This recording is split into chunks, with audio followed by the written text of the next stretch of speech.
Whoa, buddy, put that thing back in its holster. We haven't gone anywhere. I don't understand. Check out the MichaelDukesShow.com for information on how to get access to the podcast. Welcome to the party, pal. The Michael Dukes Show.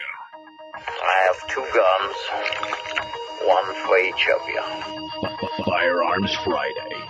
As Thomas Jefferson stated, it is the right and duty of the people to be at all times armed. Say hello to my little friend. I say that the Second Amendment is, in order of importance, the First Amendment.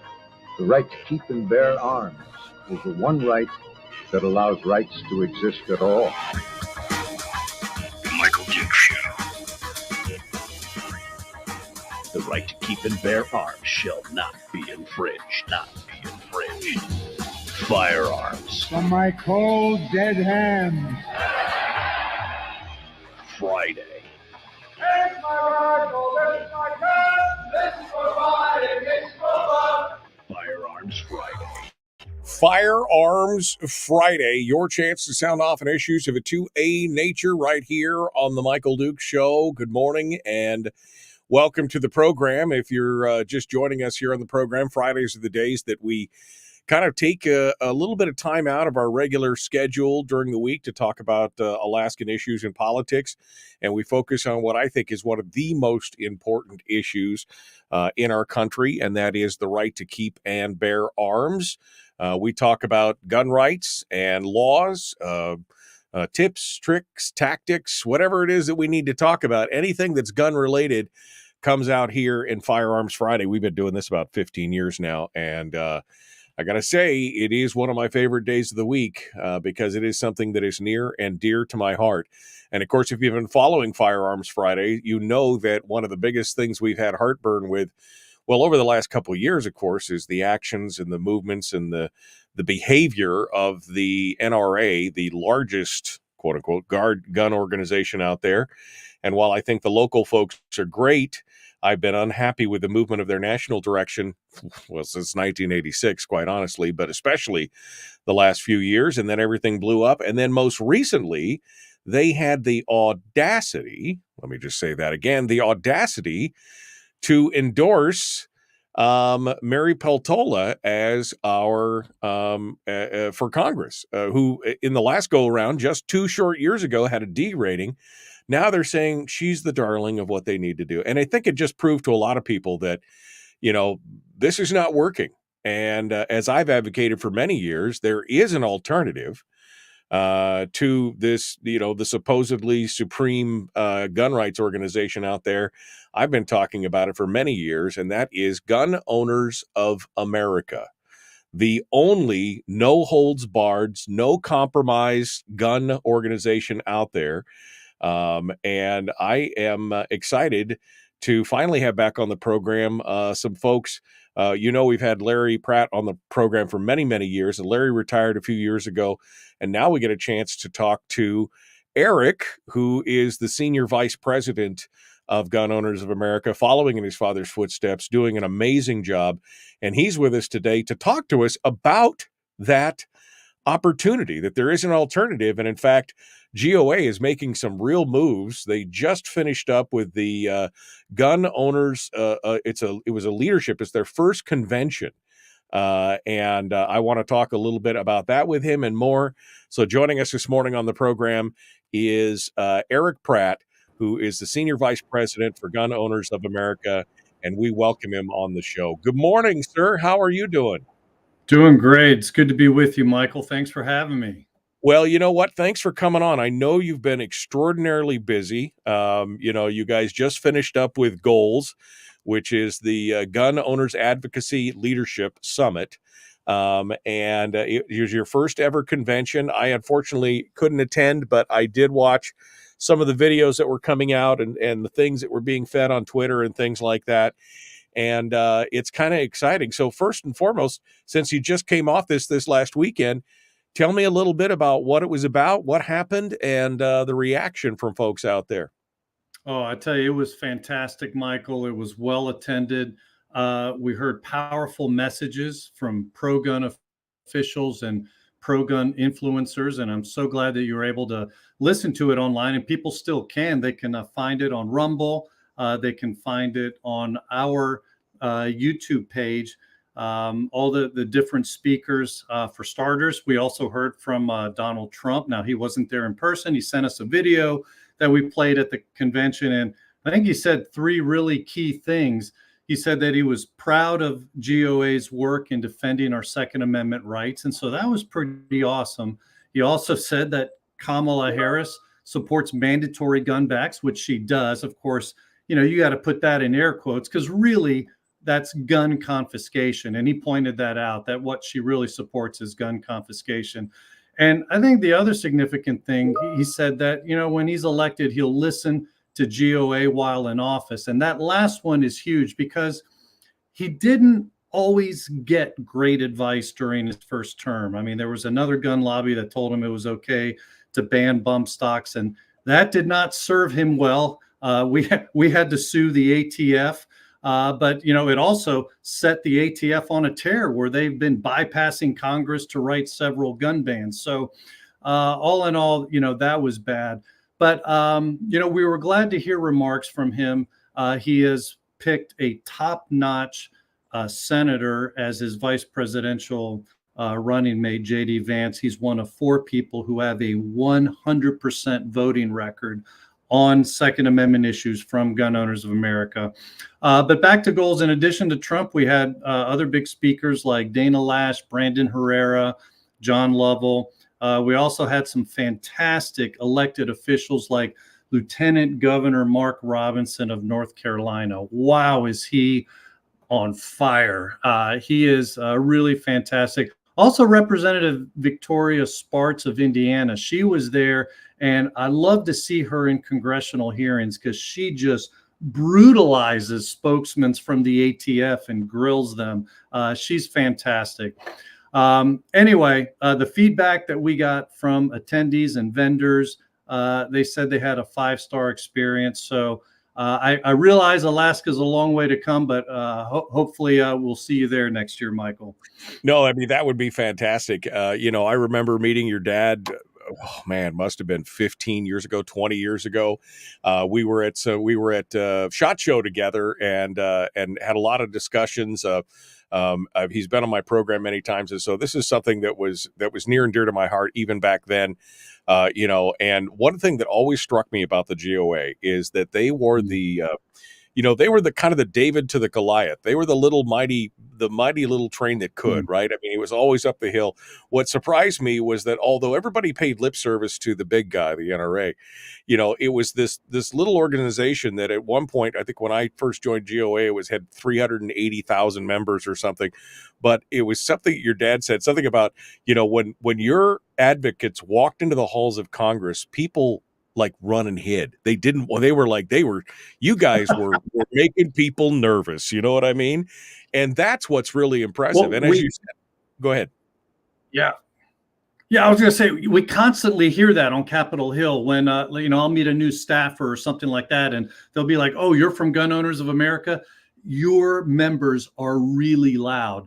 And 15 years ago or so, we did have about 300,000 members. We're not so small anymore. Now we have over 2 million members and supporters. And so that puts a lot of heat. And, it's interesting that you met my dad at a SHOT Show.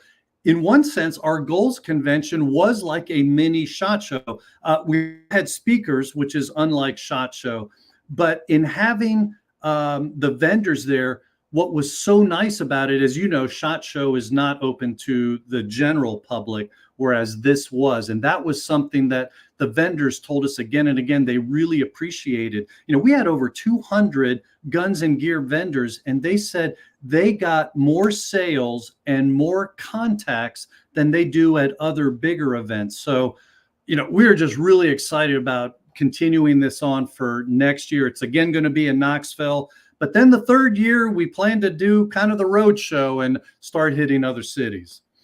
No, it's kind of exciting. Like I said, I mean, that was back in the day with that, 300,000, 400. But you guys are really making some moves. And I think thanks in part to people just being fed up with the status quo, to seeing people more concerned about their wardrobe, their makeup, and their private jet than they were about, actually advocating for the Second Amendment. And as you pointed out, GOA definitely puts their money where their mouth is, because now they are, they're the ones that fought back, even though, again, we're all going to agree that Trump is better than Biden or Harris at this point on gun rights, even though he's had some stumbles. But when he has had those stumbles, GOA's been there. You guys are the ones that have fought against, bump stock bans and ghost gun bans and all these things. You're the ones that take that. I mean, you are first into the gap. Let me just put it that way. Yeah, when you look at the differences, obviously we did fight Trump on bump stocks. So, we'll fight him on 1 out of 10 gun rights issues. With Kamala Harris, we're going to be fighting her on 10 out of 10. That's just the difference. It will be a constant battle. And this, it's often been said, believe people when they say, in terms of what they say about themselves. They say if they take over, if they were to have the presidency and both chambers of the House of the Congress, they are going to eliminate the filibuster. We've killed a lot of gun control through the Senate filibuster. That would be gone. They are going to add 2 new states, DC and Puerto Rico, and those are going to be rock solid anti-gun, 4 anti-gun votes there in the Senate. They're going to change the court because they don't like the Bruin decision or the Heller decision. So they've talked about packing the court. All these things, not to mention just throwing open the border and having illegals vote. They will change America, perhaps irreparably. So, I don't think in my lifetime or yours, Michael, we've had a solidly pro-gun president.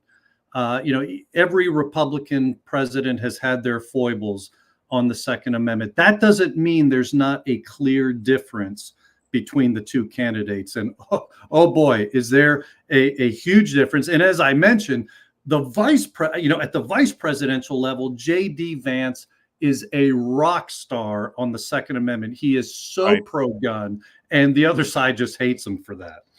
Yeah, no, that is good. Again, there's obviously shades of difference. We're never going to agree with anybody. In fact, I think my first slap in the face with that was back in 1986 when Ronald Reagan was in office, and he allowed the FOPA to go through, the Firearms Owners Protection Act, which limited Class 3. It's like everybody else was fine, but then they threw Class 3 folks under the bus. And so that was my first thing. There has not been a true pro-gun, 100% pro-gun president in our lifetimes, which is unfortunate. But, the tides are swinging, and I think that's a good thing. We've seen what's happened with Heller, with McDonald, now with Bruin, which is having that's had the biggest ripple effect in the history of the country as far as gun rights and things like that.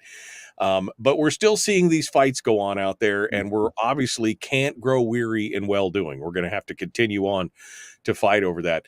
Hold the line for just a second. Erich Pratt is our guest, Senior Vice President for Gun Owners of America. We're going to continue with him here in just a moment.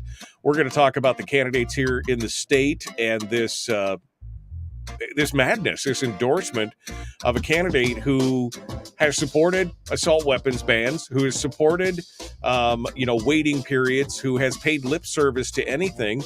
And we're going to talk about that here in just a moment with Erich Pratt. Again, Gun Owners of America. You could find them at gunowners.org. We'll return with more in just a moment. Don't go anywhere.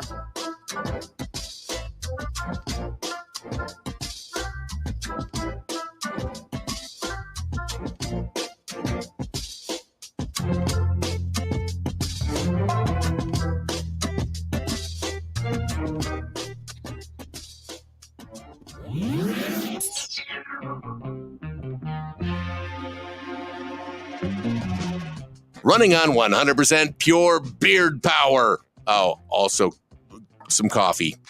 We dip our beard in coffee. Ha, nice beard. The Michael Dukes Show.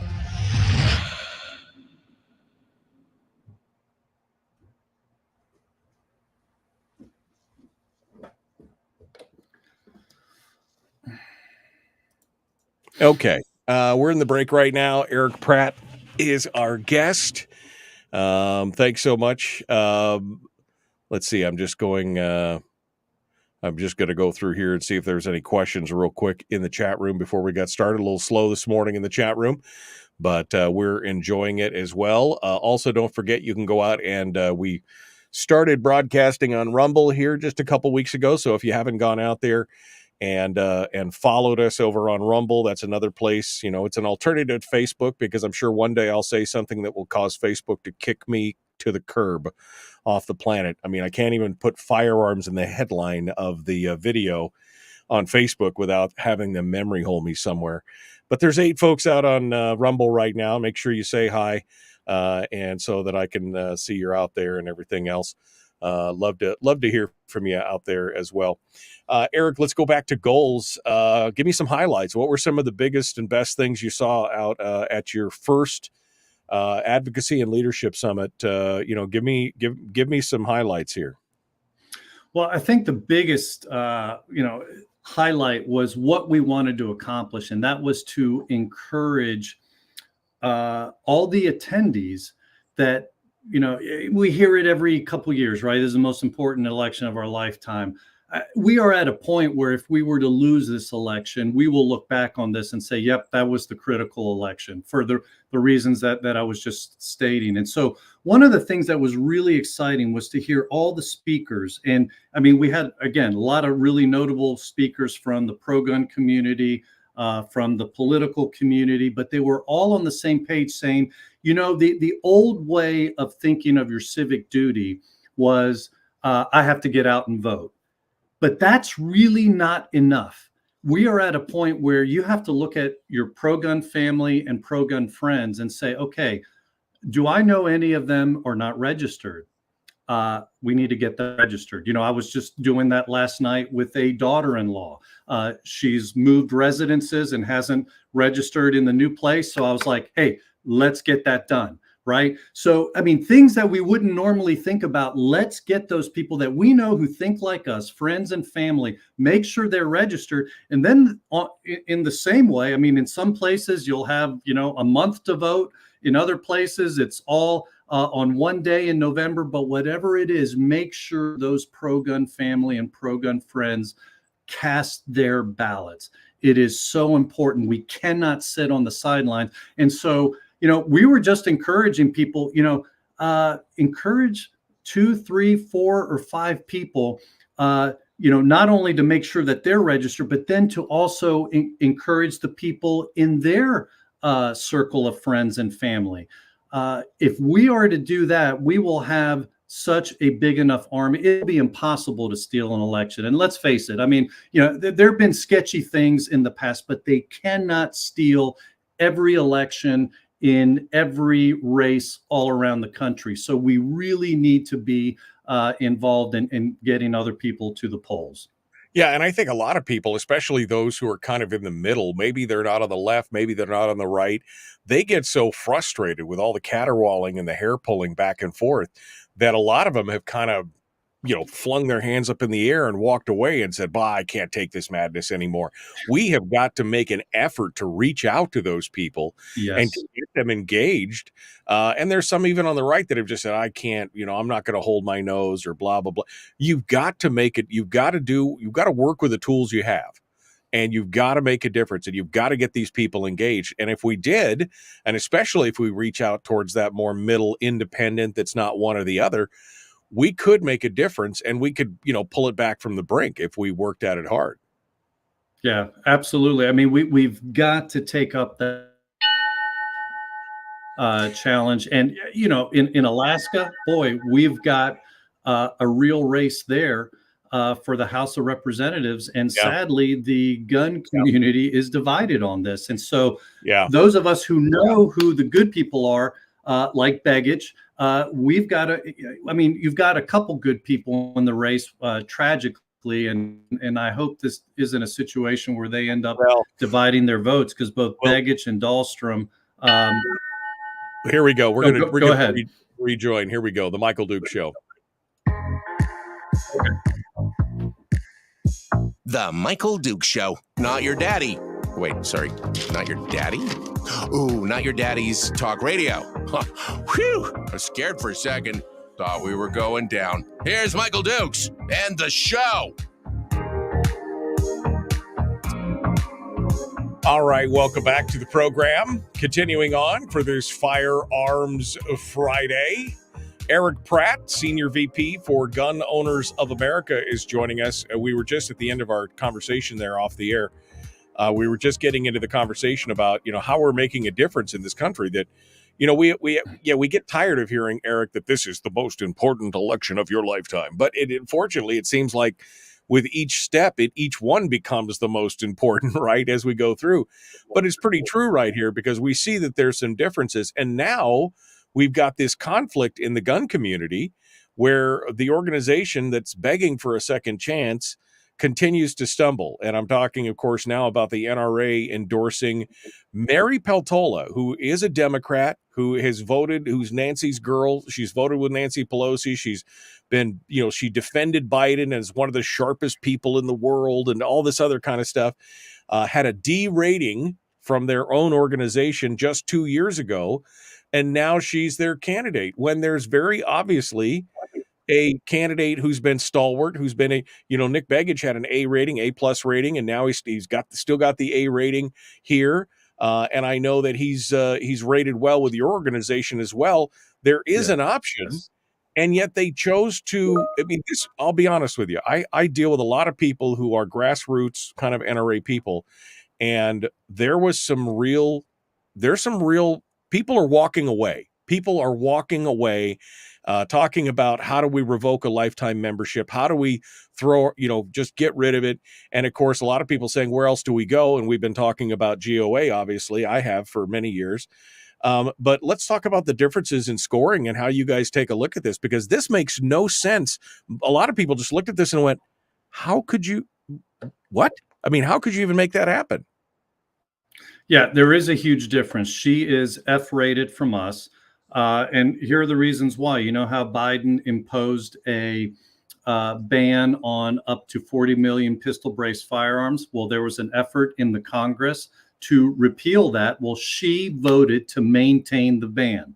She voted for a gun ban. She voted for CDC funding, that Center for Disease Control funding, to research issues like a firearm retirement age for senior citizens. So, grandpa, you've hit retirement age, hand in your guns. That's what we're talking about. She voted to research that. And she voted for our military troops to lock up their guns. So in other words, even though they have personal firearms, they won't be able to use them for self-defense. I mean, she is not for us. And I would encourage people, you said people are amazed and they don't understand why the NRA is doing this. We actually called them yesterday and said, hey, why are you endorsing Peltola? And they said, well, they have a very favorable incumbent policy. In other words, they like to keep good relations with incumbents so that they still have access. Now, that is not our approach. Our approach is,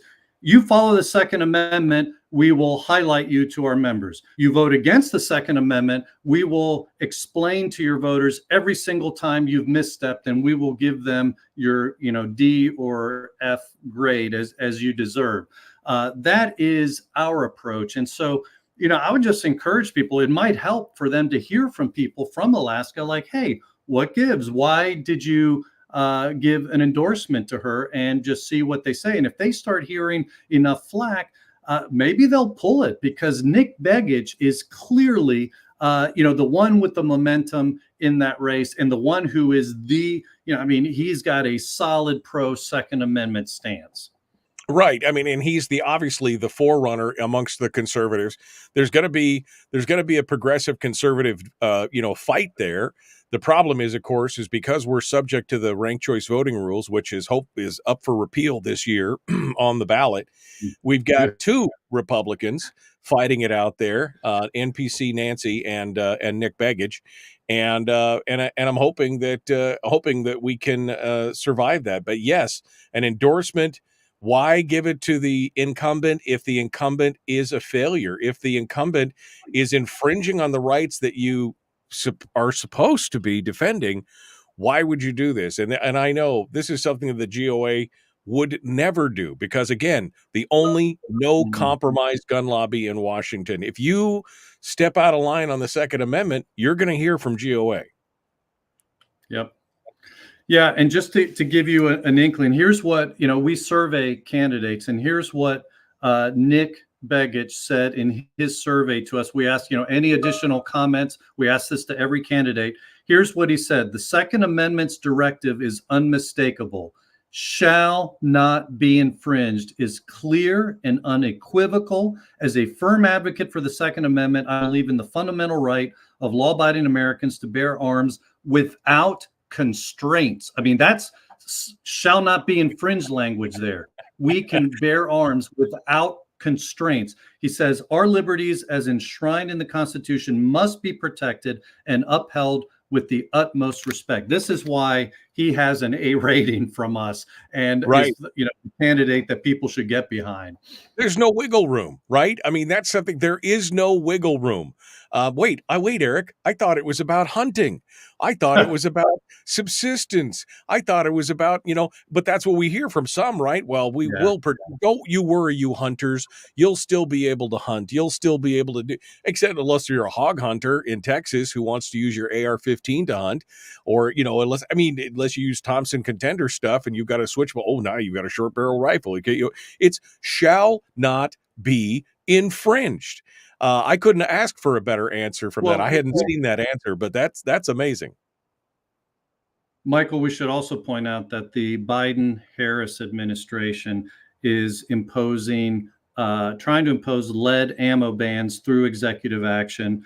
That they were also using gun control that was passed in Congress to go way beyond what they intended and totally defund the programs in the schools where they teach archery and things like that, or firearm safety, anything like that. So, I mean, this is the Democrat way that we see in Washington. There may be some pro-gun Democrats in the hustings, but every single Democrat in Washington has voted lockstep for gun control, supporting the Nancy Pelosi agenda, supporting the Biden-Harris agenda. And they just cannot be trusted. They go there and they do not support our rights, and neither does Mary Peltola, and she should not be sent back to Congress. No, I mean, I couldn't agree more. And we really are in a fight for the future of the country. I mean, I often say when I talk about the Second Amendment, it is the only reason that America is as free as it is. I mean, America, we've got our problems. We've got our warts and our blisters and our issues, but we are still the only country in the world where people are dying to get into it, right? We're still the freest nation. And the only reason we are the freest nation is because we have that there's an implicit threat to the status quo, implied, not an overt. We're not marching in the streets with pitchforks, torches, and ARs, just that implied threat that you can only push us so far and no farther because we have the ability to push back. And that's something that no other nation in the world has. And it's why you're seeing things like in England right now, you can be put in jail for posting on Facebook. They got people going to jail for 2 years for posting something on Facebook that somebody might be insulted or offended by. And that's why it wouldn't happen here, because people would push back. Although the elites, and like you said, those Washington elites and those coastal, left and right coast elites, they want to push back on gun control. Middle America, they're fine with this. Is a losing issue. This is what I can't understand.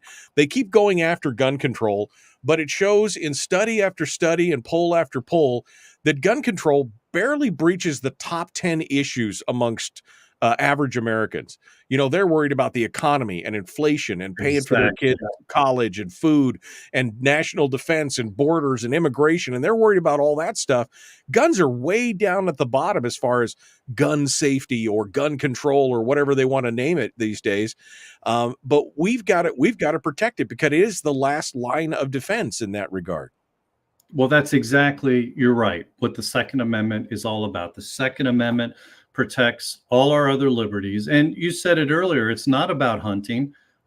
No founding father ever said the deer are coming. The deer are coming. Yes, it may protect hunting, but that's not what the Second Amendment was about. It's about shooting tyrants. And that's what we did in 1776. And you know what? Our Second Amendment rights have been useful throughout the 200 plus years in our country, where there have been very tyrannical efforts at the local level in the civil rights movement. Black fathers getting together, exercising their right to bear arms, to patrol neighborhoods. In fact, Condoleezza Rice talks about this. Her dad was one of them. She was Secretary of State to George Bush. Her dad and others would patrol the neighborhoods, keeping the neighborhoods safe. Of course, there's the famous Battle of Athens in 1946 in Tennessee. But, we've had several examples since the Great Revolution showing how our firearms have been instrumental to making sure that we're not like England, where people are going to jail for posting something on Facebook. That's just crazy. Deacons for Defense and all these other organizations that were out there, again, protecting the rights of all Americans, regardless of color. The Battle of Athens, Tennessee, where, they overturned a rigged election through force of arms. And even today, Eric, in basically the civil disobedience. I mean, the New York SAFE Act, the Connecticut assault weapons ban after Sandy Hook, all of these things have, the estimated compliance rate in the New York SAFE Act is less than 4%. The Connecticut one is just over 4%. So you have not just double digit, but basically almost full non-compliance with those tyrannical laws. And it's not because these people are criminals. It's because they believe that those laws are unjust and unconstitutional, and they're lawful, law-abiding citizens. And why should they pay for the efforts or effects of 0.0006% of the population? Michael, it's either that or there's been a rash of boating accidents, one or the other. But you're absolutely right. In all seriousness, there has been massive non-compliance because people recognize what the next step is. I mean, you just look at the 20th century. It is sad with the amount of times governments disarmed their people, and then it was followed by genocide on the unfavored people. And we see that in this country, where there have been attempts to disarm those who are disfavored. I mean, a lot of our gun control laws have racist roots, and it just amazes me. Like Martin Luther King Jr. in the 1950s, his home was bombed. He went to get a concealed carry permit, and apparently they didn't like the color of his skin because they denied him based on the good moral character test. I mean, this is a reverend, right? And he is denied a permit. Well, we're fighting to change all that. New York had a law like that, good moral character. We've challenged it in the court. We got it struck down. It's still being battled. But one of our most recent victories, New York and California, two separate cases. One of the things, Michael, we have banged on Congress to pass a reciprocity law that would allow people to carry their firearms out of state. Well, since they haven't done it, we've sued in New York and California, and we have won in both places, where they are now issuing permits to out-of-state residents.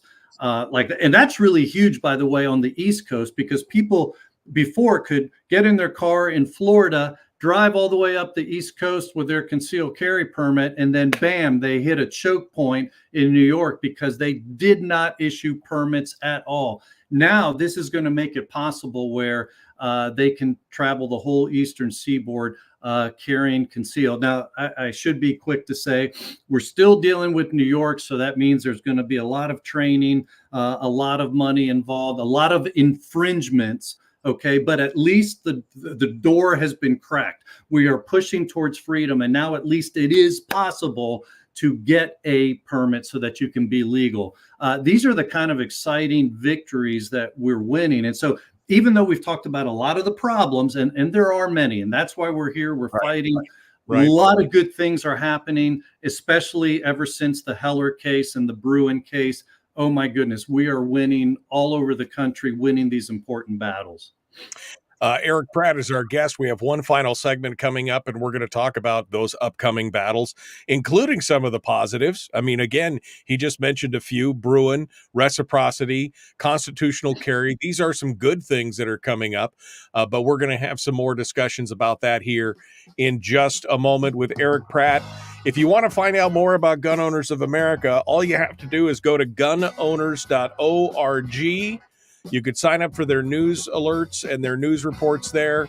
You can find out more information. You can donate to the cause. Every dollar is going to help protect your Second Amendment rights. We'll continue with Erich Pratt in just a moment. It is The Michael Duke Show. Common sense, liberty-based, free-thinking radio. Back with more on this beautiful Firearms Friday.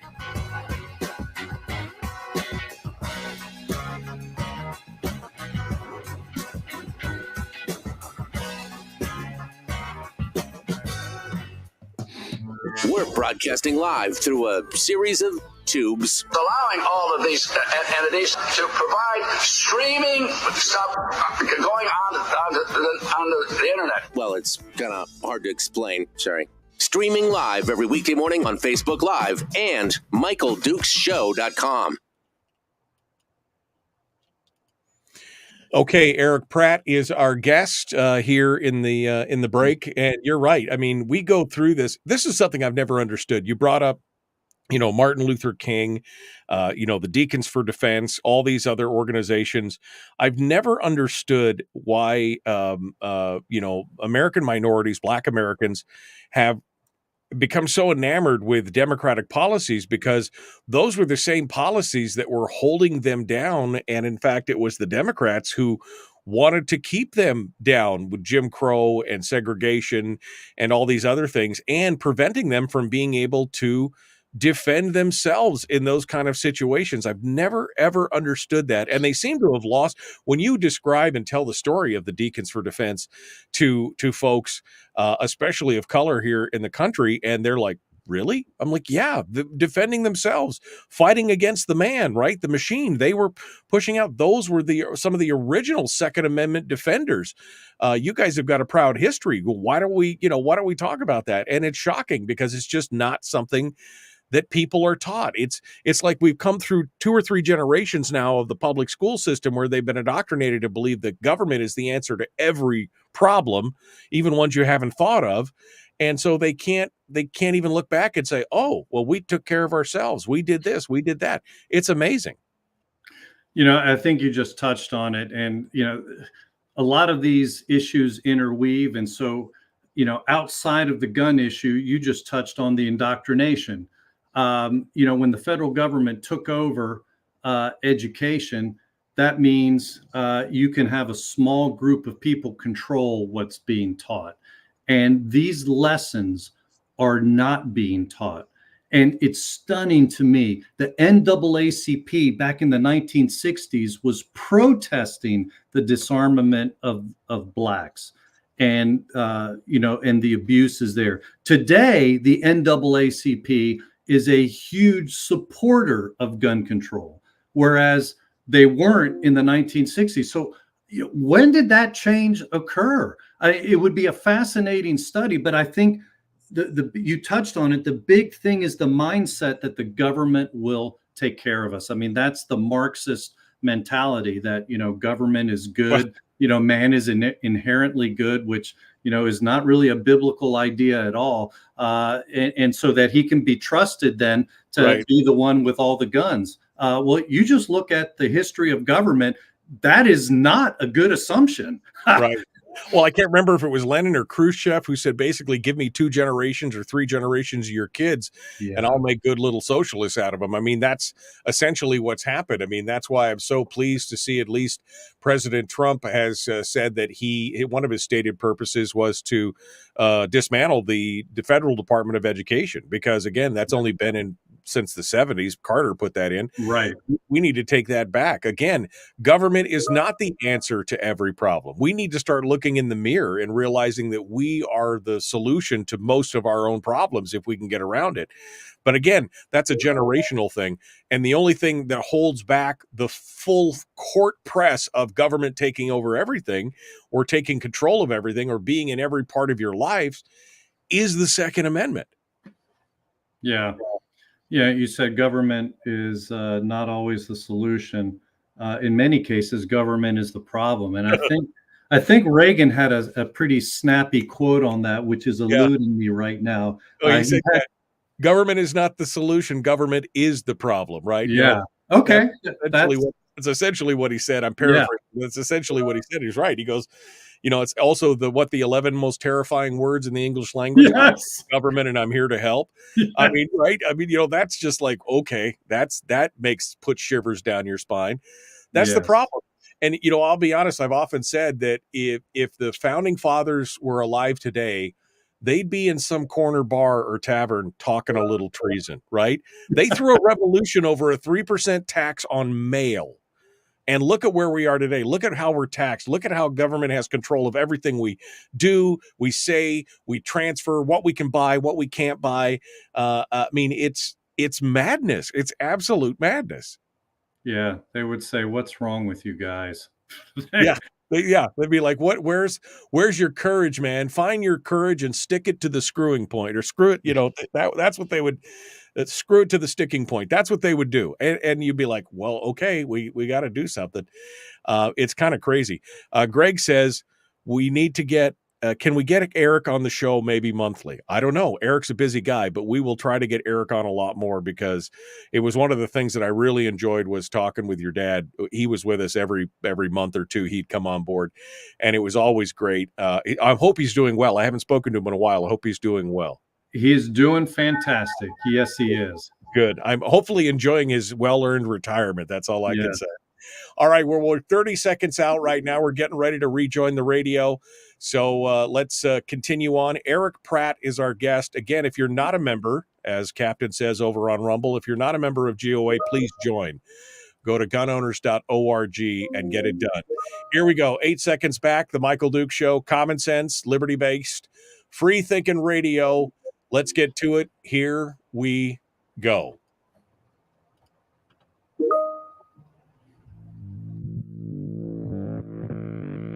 Public enema number one. Oh, wait, sorry. Enemy. Public enemy number one, which makes more sense. On the other hand, he's a little bit of a pain in the Michael Duke Show. I'm not. I'm a perfect angel. I'm a perfect angel. All right, we are continuing on right now. Our guest this morning is Erich Pratt, Senior VP for Gun Owners of America. We wanted to talk a little bit about some of the highlights, Eric, of, we are making some progress. Yes. We saw, again, the court cases. We saw Heller. We saw McDonald. When now, of course, Brune has had ripple effects like crazy. It's calling all kinds of, including whether or not the Class 3 machine gun bans in the NFA is even lawful and constitutional, and, of course, many other issues. But, more than just that, as you mentioned, reciprocity in many states. We've got concealed carry available in almost every state. And, of course, constitutional carry has now become a huge deal where you don't even have to have some kind of permit to be able to lawfully carry concealed. That's up to 13, 14, 15 states now. On top of the concealed carry permits, there are some wins that we're getting. Highlight some of the wins, and I know GOA has been a part of some of those. Yes, well, I've got great news for you. The constitutional carry number is actually double. It's up to 29 states, and I tell you what, that is something I am so grateful for the work Gun Owners of America has done. Actually, I'm also grateful for Alaska because in the year 2000.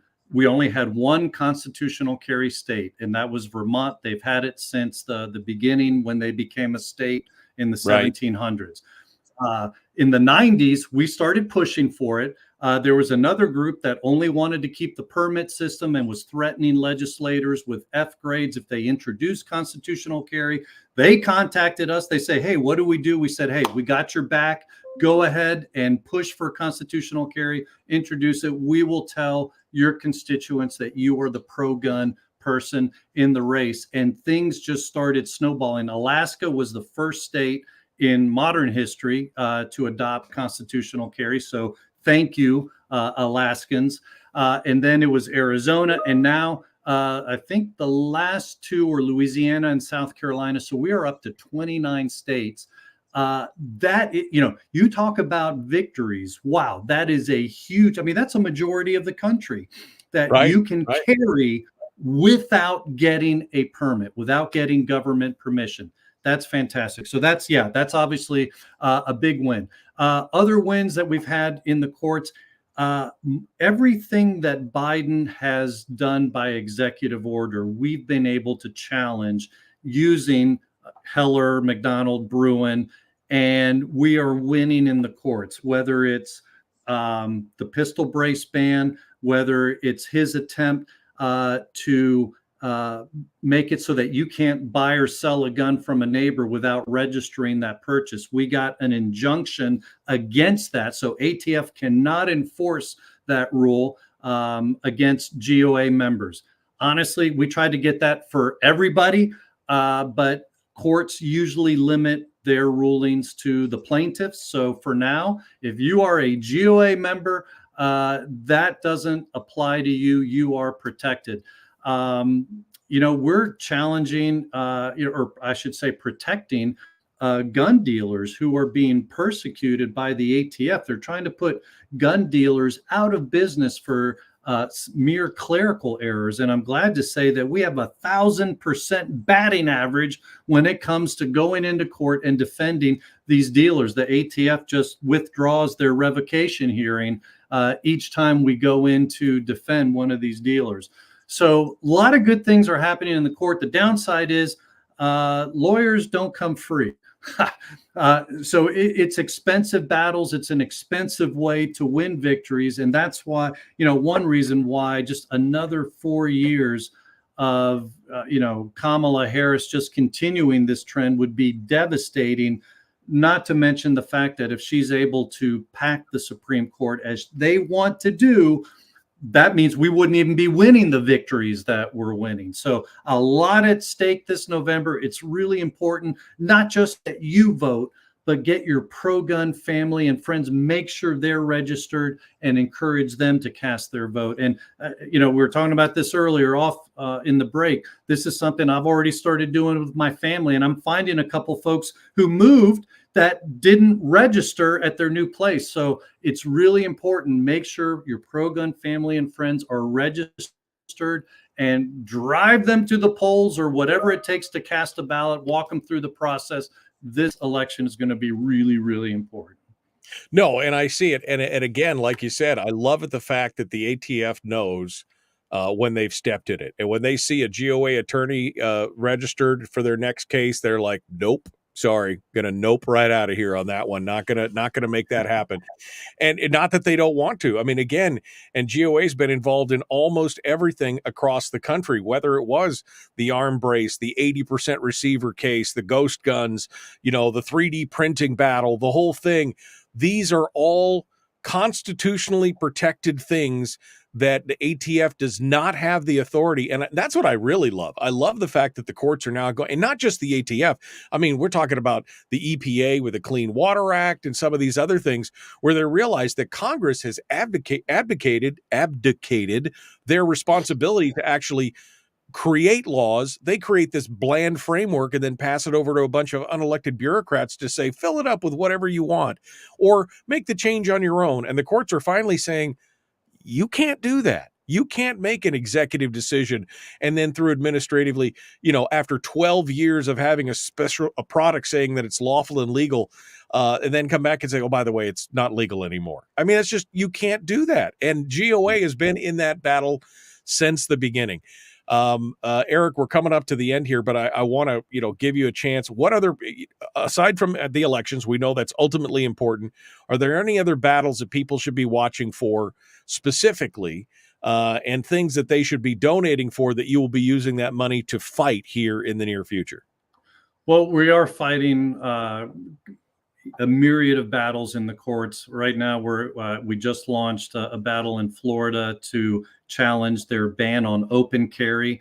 It's the only Republican-controlled state that has a ban on open carry. So we're fighting that in the courts.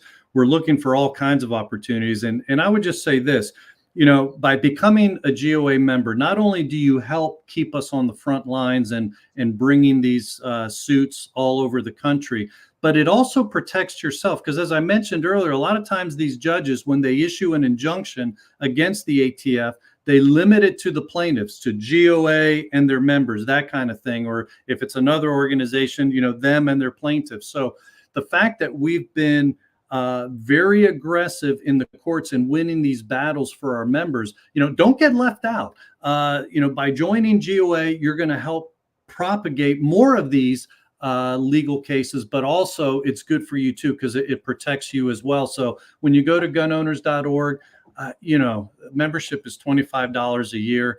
For my family of 5, when we order pizza, I pay a lot more than that just for a meal. So it's really not much. $25, that barely gets you a Happy Meal anymore. I mean, you can't get a Big Mac meal for $25 hardly these days, So yeah, $25, and you go to donate.gunowners.org, and you can set it up as a monthly, or you can just go to donate.gunowners.org/join, and you can join as a member as well for a yearly membership. The annual membership or the lifetime membership is $500, if I'm not mistaken. But you could go out, just go check it out. They've got a full thing, and everything that you can do will go to help it. Again, the only no compromise gun lobby in the country, the place where when they show up in the halls of power, when they show up in Congress, people scatter. They're terrified of GOA because they know that the members of GOA are vocal, they vote, and they are passionate about what they do. They're not worried about whether or not they're wearing Gucci suits. They're worried about whether or not you're going to try and take away their gun rights. We're down to the final 60 seconds here. Eric, I'll give you the floor. Well, Michael, thanks so much for what you're doing for keeping people informed. Again, encourage people to go to gunowners.org. You can also follow me personally at Erich M. Pratt, either on Instagram or Twitter, also on Facebook. Love to hear from you. It's just really important, again, such an important election. Please be thinking, who are my, children and the in-laws, again, the ones who think like us, who think like you, make sure they get to the polls and they're registered. There's probably not much time to do that in terms of registration. So something that we need to get on real quickly. Yep. But this is an important battle this year. Don't grow weary in well-doing. Your vote counts. That's 100%.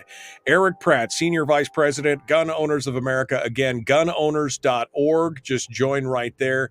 And we hope to have Eric back here shortly. Eric, hold the line for just 1 second. Folks, we got more coming up. Hour 2 dead ahead. The Michael Duke Show. If you got to go, be kind, love one another, live well. We'll see you more in Hour 2. All right, Erich Pratt, our guest here on the program. Eric, thank you so much for coming on board.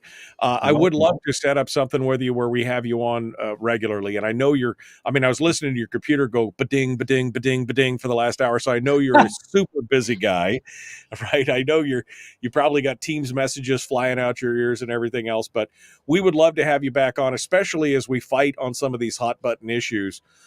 And just to highlight you, the other thing I wanted to ask real quick, because I know that Larry and I had talked about this a while ago, was, one of the big things is people in Alaska are very passionate. And in fact, there's one small town in Alaska that, as far as the grassroots, like Friends of NRA, they were in the top 10 earning Friends of NRA dinners, right? They raised hundreds of thousands of dollars for NRA. And some of those people are frustrated, right? They're like, no, I mean, this is the final straw kind of thing. And I know your dad and I had talked about creating kind of those Friends of GOA kind of chapters across the country. Is that something you guys are still talking about? Is there going to be more grassroots outside of that where we can help fund and do those kind of things, that volunteerism? Absolutely. In fact, it is a good time to be talking about it because we've just launched doing those kind of things. So let's talk about. Send me the info is what I'm saying. I will do that. Absolutely. Send me the info. I will spearhead the state of Alaska for you, because that is something that I have fully believed in. And like I said, I know your dad talked about it. And I was like, hey, I'm all on board. Let's do it. What do we need to do? But we would love to help you guys out and do that and create, dinners and raffles and do all that. We'd love to do all that. We'd love to make all that. Thank you so much. I appreciate that. Greg just said, and Greg is one of the men out there who have helped raise hundreds of thousands of dollars for the NRA. He says frustrated is an understatement. Pissed off is close to the mark. He said he will gladly help with GOA supported stuff. So thank you, Greg. This is the guy who I would, if I was going to tap anybody, this would be the guy that I would immediately tap as the guy to be in charge of all that part of the stuff, because he is a fighter on that. So anyway, Eric, let's keep in touch. Maybe next month we'll come back on and we'll visit again. Thank you for being part of it today on Firearms Friday. I appreciate it. Hey, you're welcome, Michael. Thanks again, buddy. Thanks so much. Appreciate you coming on board. All right. Erich Pratt, gunowners.org. You can go out and see him out there. I would love to see a Friends of the GOA or whatever they call it here locally. That would be an amazing thing to put together. And I think, again, I can't even imagine. Now, I know that Greg and others had said it's the NRA ILA, the Institute for Legislative Action. Is that right? I think that's it's the political arm of the NRA. But I just got to say, the NRA ILA is to voice your displeasure. They are the wing of the NRA that did this. I don't care what wing it is. The NRA is begging for second chances after the whole LaPierre incident, right? I mean, they're begging you to please give them a second chance. They promise not to piss this one away. The problem is they've already had all the chances that I'm going to give them. I'm going to focus on, GOA, Firearms Policy Coalition, Second Amendment Foundation. That's where my time, effort, and money are going to go, period. End of story. Full stop. That's it right there. Not gonna futz around with that, All right. Well, we've got let me I have to send a text because Fairbanks has got a problem today. And we're having an issue here. Let me see if I can get this right here. That's what I want right there. Oh man.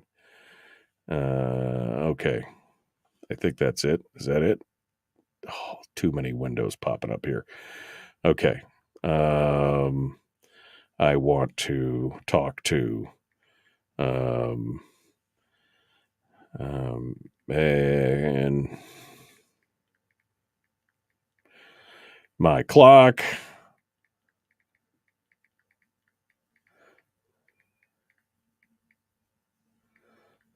All right. Still has holiday in. Again, this is one of my failings, folks. You know that I can't type and talk at the same time when it's something important. So there you go. Except for that's number doesn't work. Can I fix Fairbanks with a near? You'd think so, right? You'd think that would be the way that I could do it. But it apparently I can't, because apparently I don't have the. There we go. I had the wrong one. There you go, right there. Let's see if they can fix it. Otherwise, we're going to have some issues. Here. All right, too much rain in Fairbanks, but no smoke. That's good. Brian says, Dukes can fix Fairbanks with a mere text. Yeah, we'll see. Greg also said he went to the board members. Oh, I want to hear what happened there, Greg. I suppose I should turn the phones on. I should turn the phone lines on because I want to hear what happened there. Like what exactly what was their reaction to this? Because I can't imagine. And Eric just said that they told him that they have what's they call it? A happy incumbent happy incumbent thing. I don't know. All right.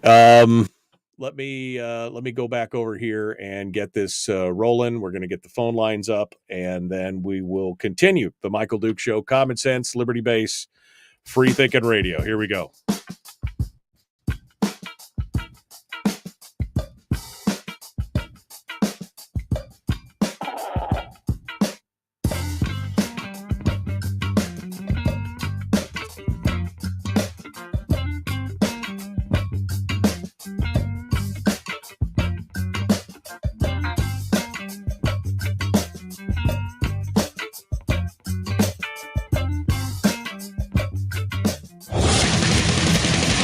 Whoa, buddy. Put that thing back in its holster. We haven't gone anywhere. I don't understand. Check out the MichaelDukesShow.com for information on how to get access to the podcast. The Michael Duke Show. I have 2 guns, one for each of you. Firearms Friday. As Thomas Jefferson stated, it is the right and duty of the people to be at all times armed. Say hello to my little friend. I say that the Second Amendment is, in order of importance, the First Amendment. The right to keep and bear arms is the one right that allows rights to exist at all. The Michael Duke Show. The right to keep and bear arms shall not be infringed. Firearms From my cold, dead hands. Friday.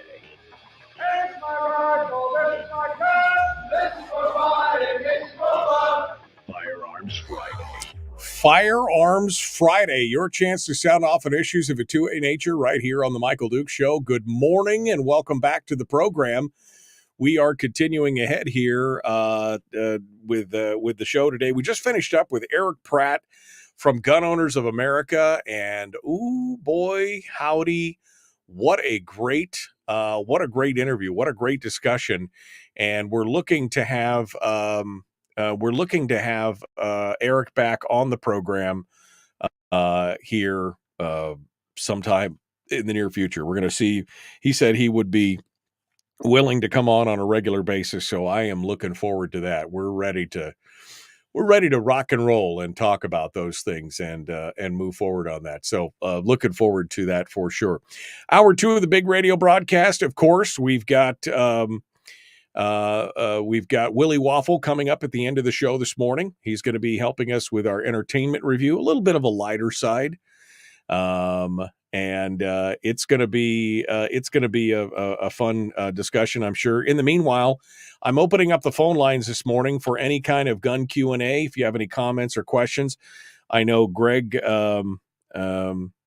I know that Greg just said that he's been talking to the NRA and some of the board members about what's going on. Greg, if you want to call in and you want to tell us what's your reaction, because he's got deeper connections to the NRA than I think most people, and knows who to call and who to talk to. If you want to call and report as to what's going on, kind of give us an update on what they're saying, on why they did things, we'd love to hear that. Or if anybody wants to call in, 319-527-3864, 319-527-3864. We'd love to hear what you guys have to say this morning on any topics related to firearms and the Second Amendment. I don't think that Erich was overstating it when he said that, that this is one of the most important elections that we've had. I know that that's gotten so overused that it's really getting old. Oh, last time was the most important election of our lifetime. No, the one before was the most important election of our lifetime.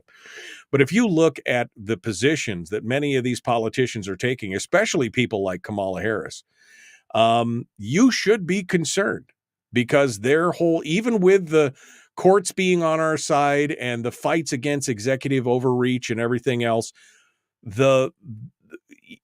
we shouldn't have to fight those battles. We shouldn't have to get the courts involved. We shouldn't leave it up to chance that some president could or politician could, by some fluke of fate, get in there and make it happen. The Democratic platform has now been released, the new Democratic platform. And Jacob Sullum over at Reason Magazine has got an article talking about this where, this is exactly, they're not even talking about this anymore. All right. They don't even mention the Second Amendment or gun rights. They talk about gun violence and gun safety, and they ignore gun rights like they don't even exist. They ignore the second like it's not even there. And it definitely is a problematic thing, especially given the light of what Kamala Harris has said in the past. And we're going to go into the Wayback Machine and pull up something that she said and talk about it. But first, Greg is on the phone. My friend Greg Collins down in my adopted hometown of Homer. And he's going to give us an update on what's going on down there and what he's found out about this whole NRA thing. Good morning, Greg. How are you, my friend? Well, I'm not as mad as I was 3 weeks ago. You were I don't know if I've ever seen you that mad. But I'm still very unhappy. And yeah. So the answers that I've received are not satisfactory. And so I know you reached out to board members first, because obviously you want to go straight to the top on something like that. But you were then directed somewhere else, the ILA. Walk us through this here and what each step of the way, what you've learned. So I started with the NRA ILA State of Alaska rep, and she gave me the email to her boss in Virginia, and I sent him an email, and he called me pretty fast within a couple hours. And his explanation was, we have this policy that all we look at is their voting record over the last, couple years, and my displeasure. And he didn't really bend. The problem with the ILA guys is they talk like politicians because they rub elbows with politicians all the time. So a week or so went by, and I got a hold of Willis Lee, who's a board member, and I voiced my displeasure to him, and he says, well, that's an ILA issue. It's not something that the board has a lot of control over. And I was like, okay, this is about to get ugly. So I got a call. I was up at my cabin, and I got a call from, I can't remember the guy's name, but he's way up the food chain, right, in the ILA. And he explained it, but I can't say that he explained it to my satisfaction. He said that, we have this cut and dried. We look at their votes over the last 2 years. And because I asked him, I said, how do you go from a D or an F rating to a full-on endorsement with the NRA in 2 years? And his explanation was that Peltola had quite a few staffers from Don Young's time, and that they were slowly coaching her through, and that she had participated and voted yes on some key gun legislation. But the problem is, all those votes, as far as I can tell, were for bills that were going to die when they went to the Senate. Right. So, yeah, she showed her support in an absolute free vote. With no risk, with no risk to herself, right? I mean, she knows it's going to die. She knows it's going to go there. This is an easy win for her. She can do it, pull the lever, get the endorsement, and never have to worry about looking bad in front of her Democratic colleagues. Exactly. So that's kind of where we're at. I'm not renouncing my NRA membership, because I've been an NRA member for as long as I can remember. I became a life member about, 15 plus years ago. I was the chairman of Homer Friends of the NRA for years and years. I stepped away from that, I think, in 2021. And I've got a lot of friends in that group, and most of them have stepped away. It's everybody's highly irritated with what has gone on, and NRA leadership needs to adjust their policies and get back on the train track, because they're off on a sighting somewhere and they're moving away from us, and I'm pretty upset about it. Well, and if we could form a GOA fundraiser, I would get one together in Homer. And I've kind of stepped away from volunteering a lot of my time because I'm so busy, but by golly, that would be worth it. Yeah, no, absolutely. The most irritating thing to me, Greg, on this whole thing was the fact that the NRA is out there begging for another chance, right?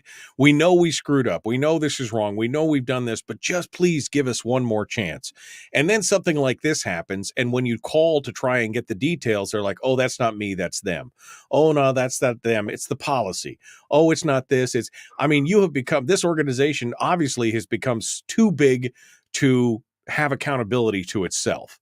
And that's the thing. That's why I've always said that the grassroots people are golden. I've been mad at the NRA since 1986. I've been a member for years and years and years, but I stopped giving them money about 9 years ago, because I was sick of all the infight. Shortly after Sandy left, I was so mad about everything that was happening.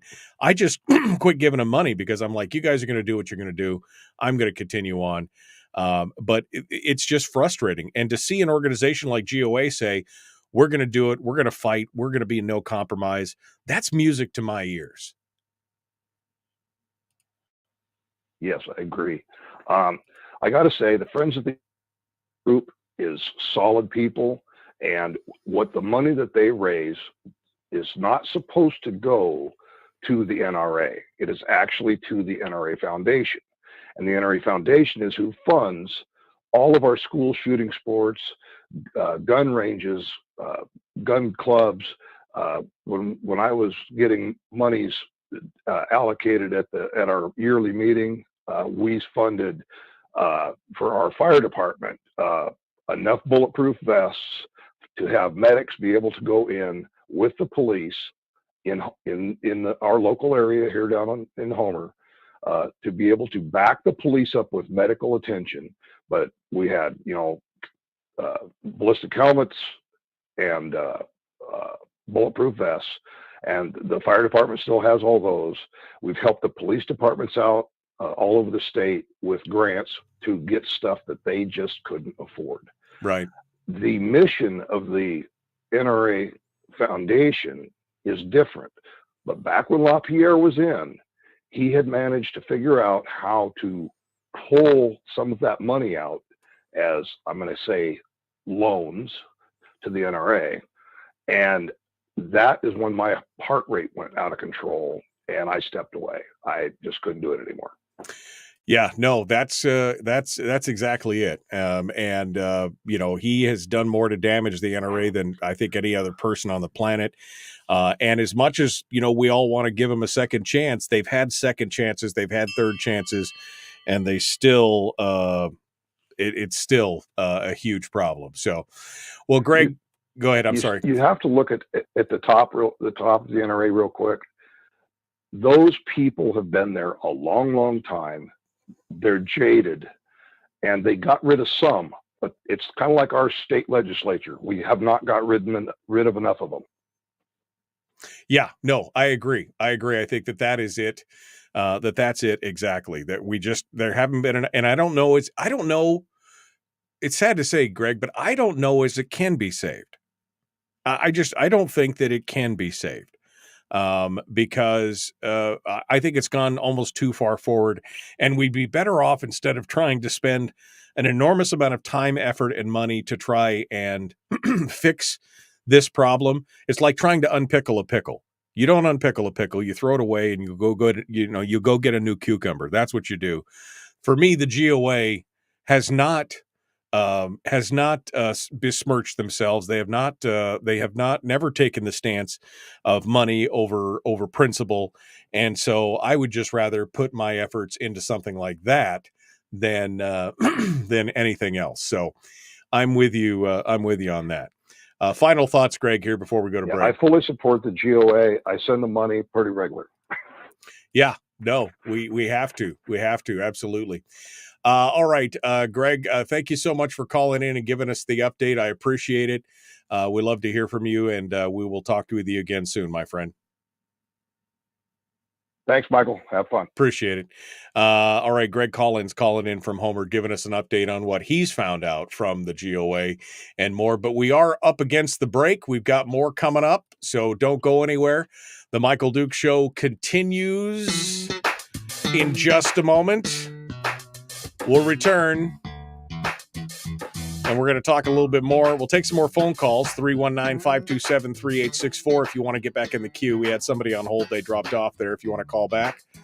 Otherwise, we're going to talk a little bit more about Kamala and what she had to say the last time she ran for president that ought to make you just go, what? What?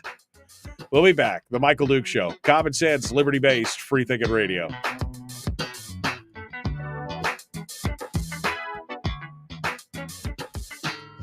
If you missed the show, you can listen to it on your time with Dukes On Demand. Oh, and it's free. Like America used to be. Streaming live every weekday morning on Facebook Live and MichaelDukesShow.com.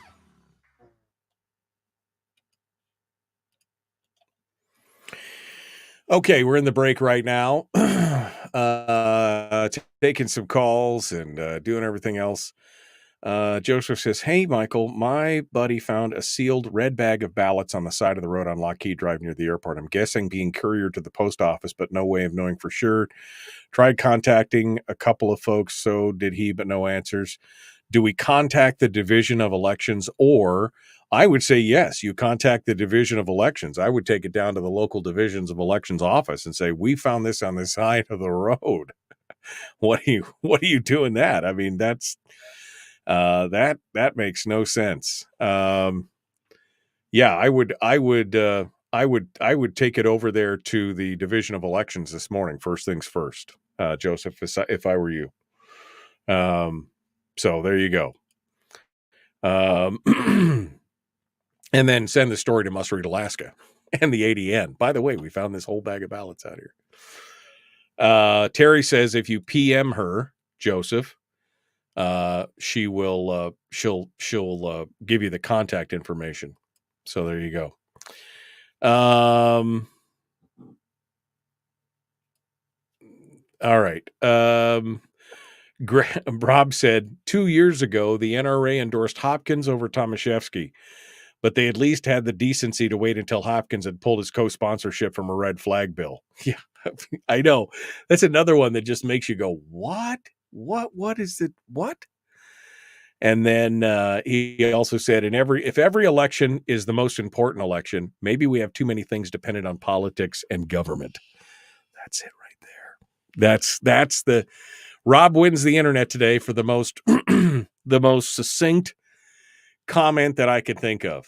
That is it right there. Abso-freaking-lutely. I see Fred's on the line. He's on here twice. This always happens with Fred. I don't know why.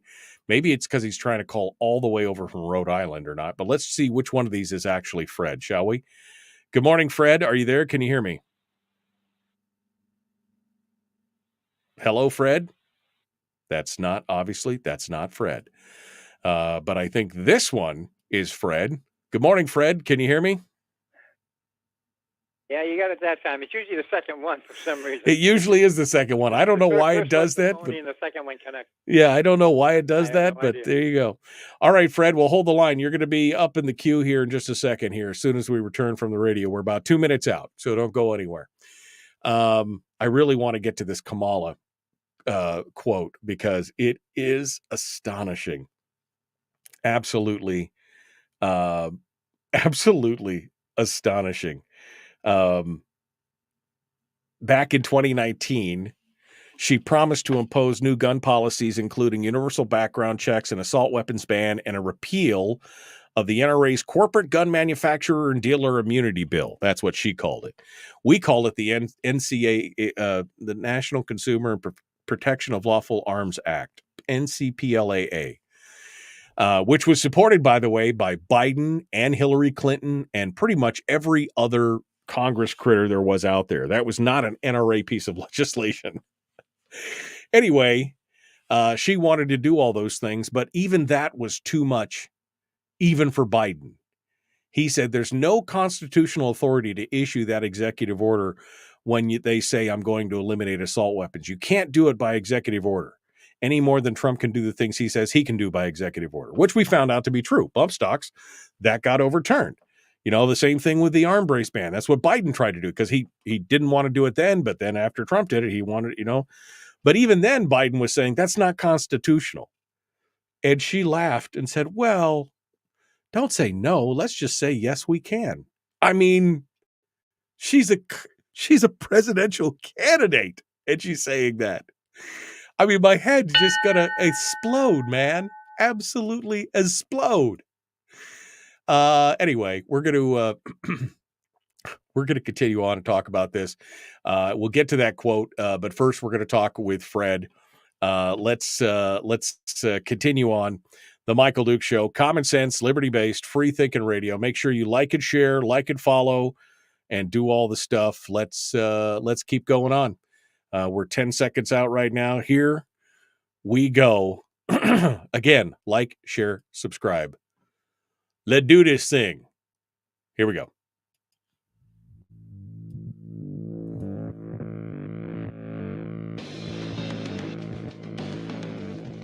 What the hell's an assault weapon? If we could just figure out how to get all of the murder guns and the attack guns and not keep selling those to people and just sell protection guns, I think that would be great and solve a lot of problems. Does this mean that if we hurt your feelings, you'd consider the Michael Dukes Show assault radio? Okay, we can live with that. Here's Michael Dukes. Welcome back. We're continuing on this beautiful Firearms Friday. Things starting to clear up down here in the beautiful Matsu. Hopefully for you as well. I know it's raining in Fairbanks. It's fair weather. What do you want? All right, let's go on over to Fred, who is over in Rhode Island, calls in every week to visit with us and give us his thoughts on things. And we'll start off over here with him right now. Good morning, Fred. What's on your mind?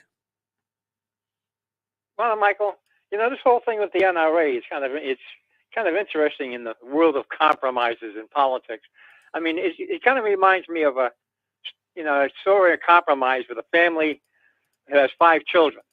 And how do the compromises? Well, we will go along with what you do. And all you have to do is throw away one of your children. Get rid of one of your children and keep 4, and then we'll kind of leave you alone.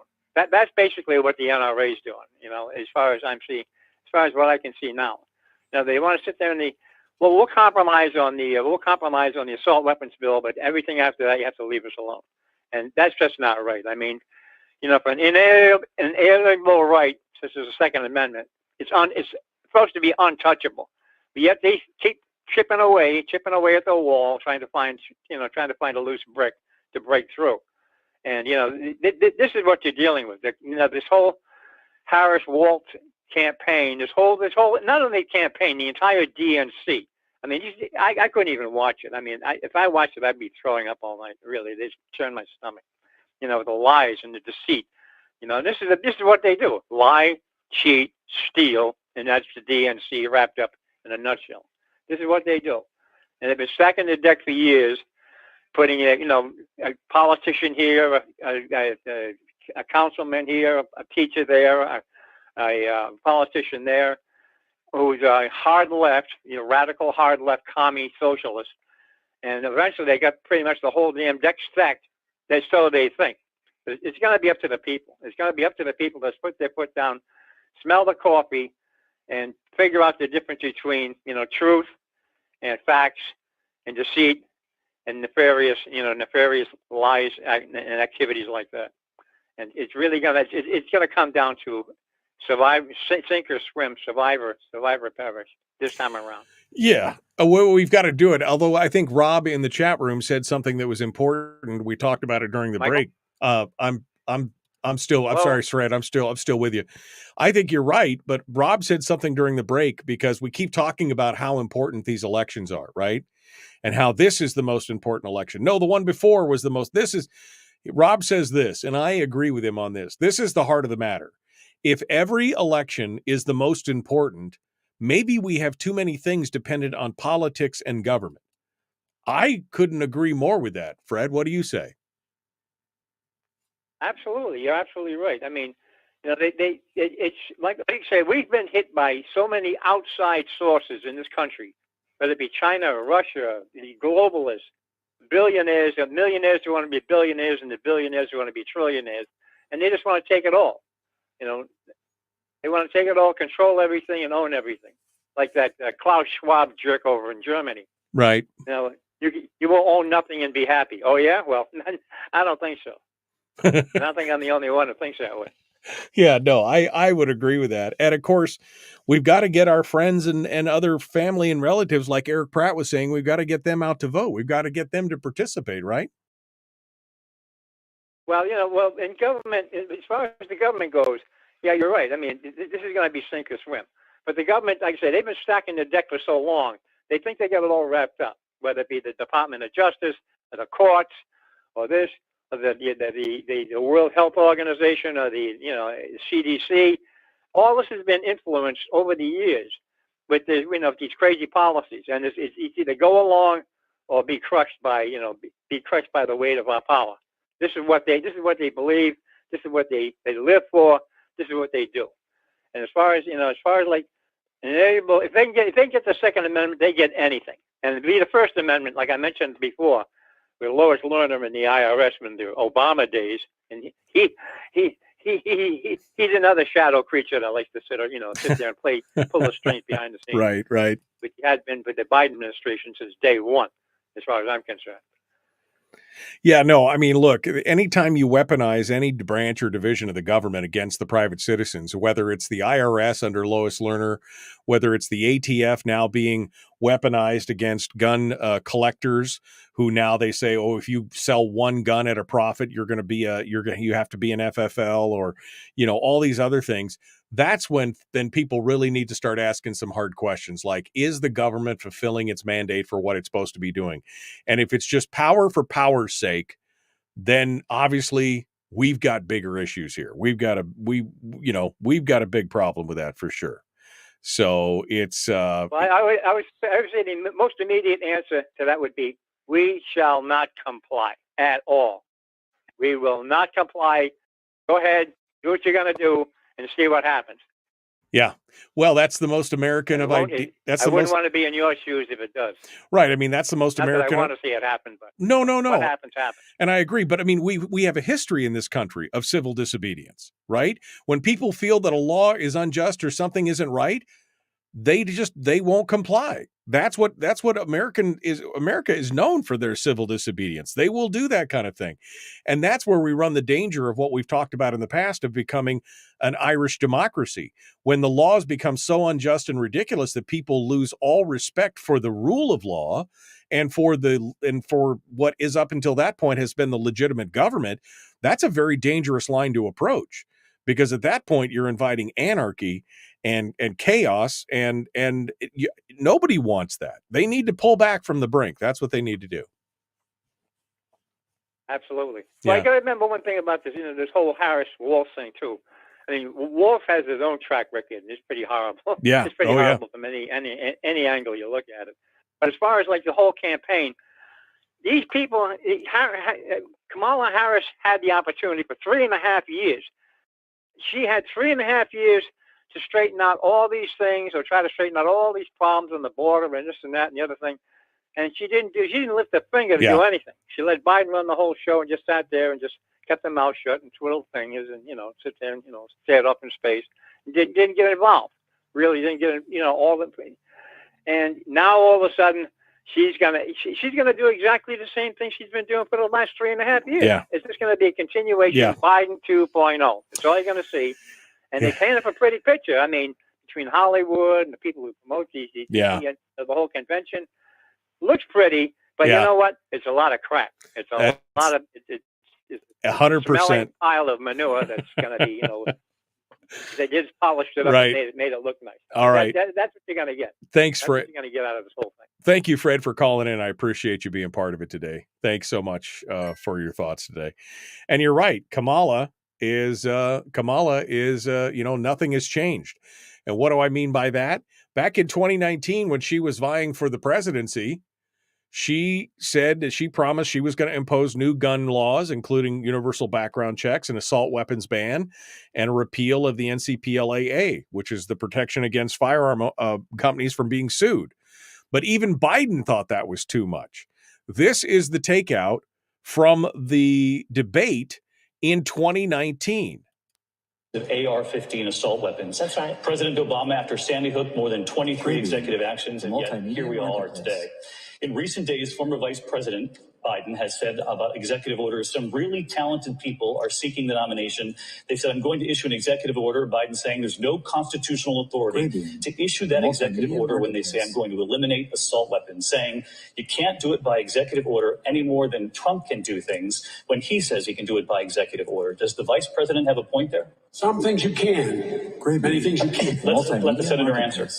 Well, I mean, I would just say, hey, Joe, instead of saying no, we can't, let's say yes, we can. That's the Constitution. We got a Constitution. Yes, we can. We got a Constitution. Even Joe Biden's out there saying we got a Constitution. Instead of saying no, let's just say we can. Ha ha ha. I mean, are you nuts? That is madness. Absolute madness. How can you even think that that is a good, instead of saying no, Joe, how about we just say, yes, we can. Yes, we can. No, how about saying, get off my lawn. Be ungovernable. That's maybe what we need to be saying. When you've got politicians who are just saying, let's just ignore the Constitution. That'll be fine. Don't worry about it. Oh, it's just, but let's just say, yes, we can. No. The Michael Duke Show, Common Sense Radio. Streaming live every weekday morning on Facebook Live and MichaelDukesShow.com.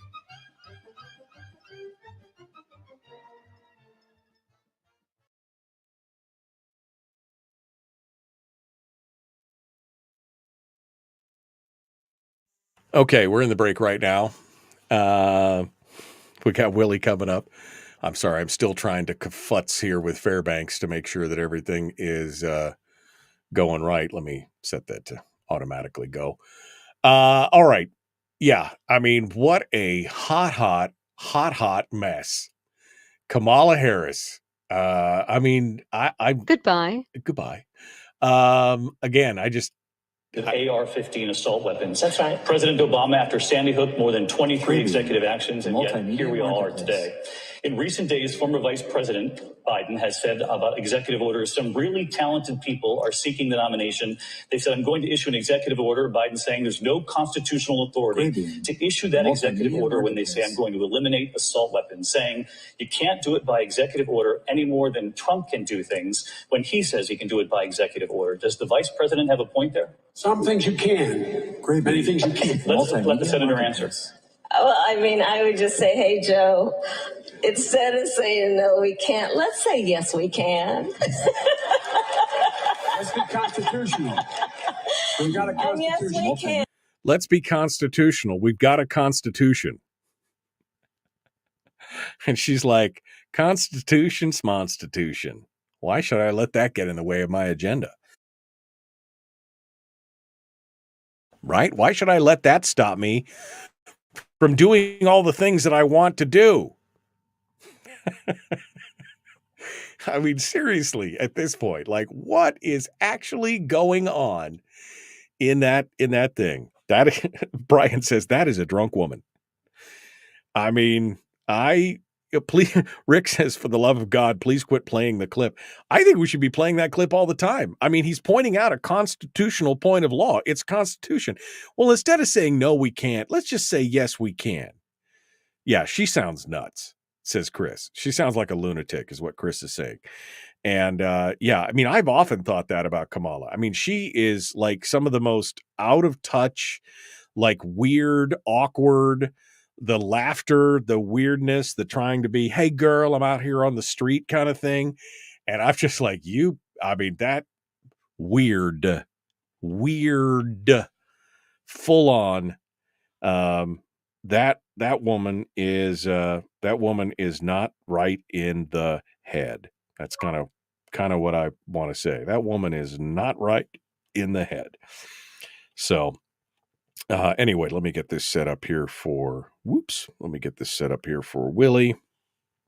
All right. We're going to be talking with Willie Waffle this morning. We got some good movies to do it. Did you just assume gender? Heaven help us, says Terry. I mean, this is the problem. Randy said, wait. Wait a second. Bill just said, I can't go live or post anything for sale for another 25 days. What did you do, Bill? Did you say something bad on Facebook again? I think you'd be used to it. Randy says, the reason each presidential election is more critical than the last is because the citizens' knowledge in the area of American history and the principles of limited constitutional government keep declining, and therefore it becomes harder and harder to pull out of the dive as we approach the ultimate impact of forever losing our country. Damn, Randy. Why don't you just put a point on it? That is 100% true. 150% true. That's it right there. The reason each election is more critical than the last is because we can't remember the lessons of history, because we don't know where we came from, because our kids are not being taught. It's not that the kids are stupid. It's that they're ignorant because the system is not teaching them about where they came from. Instead, they're being taught about how their privilege is affecting other people and how they should be doing all these other things and giving and blah, blah, blah, blah, blah. I mean, it's a problem. It is a problem. But Randy, you nailed it right there on the head, right there with that one. I think that's it.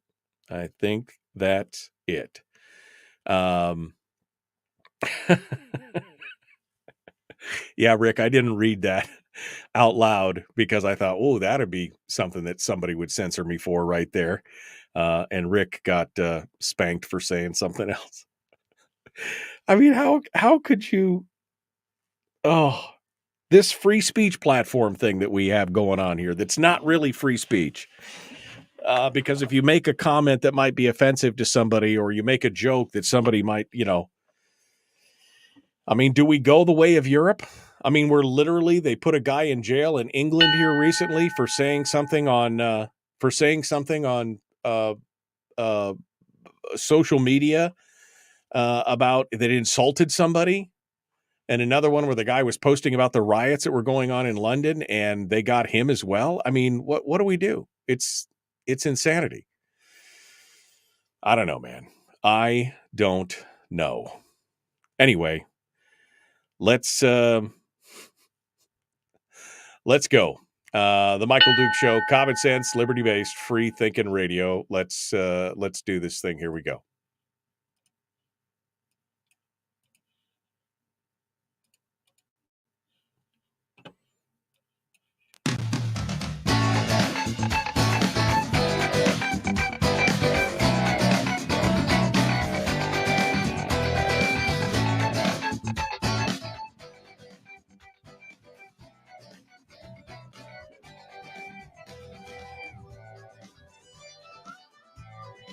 Okay, we're ready. It's the lighter side of the weekend. We do this all the time, but we're doing it again right now. Willie Waffle, wafflemovies.com. He comes on board to give us the entertainment stuff. Hello, my friend. How are you? I'm doing great. I'm just going to keep coming back week after week after week after week. You can't get rid of me. It's just like the bad penny. You always turn up. I can't get rid of that mold around my bathtub. I don't understand it. It must be. So we got some good entertainment news, I guess. I mean, some good, some bad. I mean, finally, somebody took Kathleen Kennedy out back and put a bullet in her. I mean, I don't know. Disney, The Acolyte, the pain is over, I guess, is what I'm hearing. Yes, it is. Disney Plus announced this week that The Acolyte, the Star Wars series that started hot and fizzled very, very quickly, saw some of the biggest drops in viewership that I think any of the Disney series have ever had. They announced that, even though there was a big cliffhanger, we're not going to see a season 2 The Acolyte is finished. I have Done. seen It's over. I have seen this get so much bad press, and of course, anytime anybody criticizes it for the story, for anything else, it's always about, well, why do you hate women? Why do you hate this storytelling? Why do you hate this? Why do you hate that? It's just that you're doing bad. We loved we loved the Andor. Andor. Yeah. We loved Andor. Yep. We loved The Mandalorian. We loved Rogue One. I mean, there's some properties out there that did. Even Ahsoka was pretty darn good. I mean, it wasn't as good as the other two, but when you do good stuff, and they've all got good, strong, female leads and everything, but when you substitute substance for the fact that you can mark a checkbox off on, did I hire the right person who's the right color or gender or what, that doesn't make a good story. It should be, who's good for this part, does, make it fit, is the story good, is it compelling?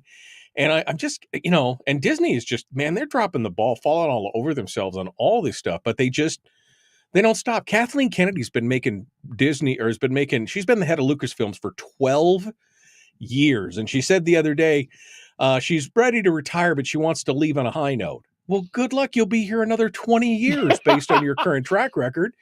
And she's hasn't had a lot of highs. Yeah, no, she's just killed the franchise. I mean, she's been taking a drubbing on the internet. Big YouTube channels like Star Wars Theory and Critical Drinker. Both of those guys have just been lambasting her. Again, not for just the fact that you're not making good stories. Has nothing to do with gender or identity or blah, blah, blah, blah, blah. It has to do with, is the story good? And so far, it's been a big... So, I mean, what's your take on this? No, I'm with you. I mean, I think that Disney is in a really weird position right now because they are caught in the crossfire of the cultural war, and they can't make everybody happy, right? And nobody can make everybody happy, and so I think that the decision that they make is do they give in to the woke crowd, or do they try to avoid all of that and just do Disney material for the audience that isn't invested in that, isn't demanding that, just like you said, just wants to see some fun Star Wars stories. Yeah. I mean, the Mandalorian is just a really good Star Wars story, and it took off because, like you said, these were characters we really liked. I mean, the Mandalorian, he's cool. Baby Yoda is cool. And that's why we're all excited about the movie that they're going to have together. So, right now, Disney just has to say, listen, we're just going to go back to putting out properties that have a broad reach. If they have to do that, if they don't do that, they're essentially going to eschew some money, and you will have a diehard audience that will be with you on that, but you will not have the massive amount of money that having a broader audience will bring. Well, you know how you stay out of the middle of the culture wars? You don't participate. And by participating and by trying to earn street cred or bragging rights or virtue signaling or whatever they're doing, they got in the middle of this. And I mean, like Snow White, that's gotten killed. I mean, that's not even out and it's dead. The Star Wars flicks and everything else. And you keep going on and on about how these are strong female characters. Yet you took Cara Dune, one of the most badass Star Wars characters ever and a fan favorite, and you kicked her to the curb because of personal political reasons outside of the show. She was a great actress for that story, for that role. She had her own series coming up, and you yoinked it all out. I have no sympathy for anybody on this. Yeah, I mean, I think Disney. Listen, there are some people who need that niche audience. Okay, who need that niche audience to count on to propel their success. Because it is such a fractured society now. But Disney's big. Disney can only alienate people if it makes decisions one way or the other. Yeah, I agree. Just stay out of the middle. Don't get political or whatever you want to call it. Don't participate in the culture wars. Just make good movies. That's all I'm asking. Look at Netflix. Look what Netflix has done. Squid Game, the video game. Yes, they are they're going to cash in on Squid Game, man. So they're going to have Squid Game season 2, which is going to come out on Netflix on December 26th. And on that day, maybe a little bit before, probably to help promote it, on Netflix, on the Netflix app, if you've ever seen the Netflix app like on your phone, you have the ability to play video games that are themed after a lot of Netflix stuff. And they have made a Squid Game video game. So you can play online with multiple players. You have simulations of the series' most popular games. And that's what's going to be the selling point. I want to play the games just like I saw them playing Squid Games. And if I die, it won't matter because it's just a computer game. Right, And exactly. so that's going to be the selling point. And this is great because Netflix is really starting to kind of try to promote some of the other things that they have, and this is one of them, the video games, which I don't think are very popular. I mean, I don't know, I haven't seen any numbers on it, but this is the way to make them popular. Yeah. And I bet they'll do the same thing for Stranger Things. I bet they do that for a lot of other stuff coming up. Oh man, that'll be awesome. I mean, that'll be fun because I enjoy me a good video game, and so I'm always. And this seems innovative, which I'm all about. If you want to innovate it, you want to leverage those IPs that people love so much. This is a good way to do it. A good way not to do it was what we talked about last week, and of course, that was Borderlands, the movie coming out. What a crushing disappointment for those folks. But there is good news on the horizon for Borderlands fans. Yeah, so if you're a big fan of the video games, get ready for Borderlands 4. It was announced this week that coming in 2025, now we don't know when, but there will be a sequel to Borderlands. It'll be Borderlands 4. And, I did not realize how big this was.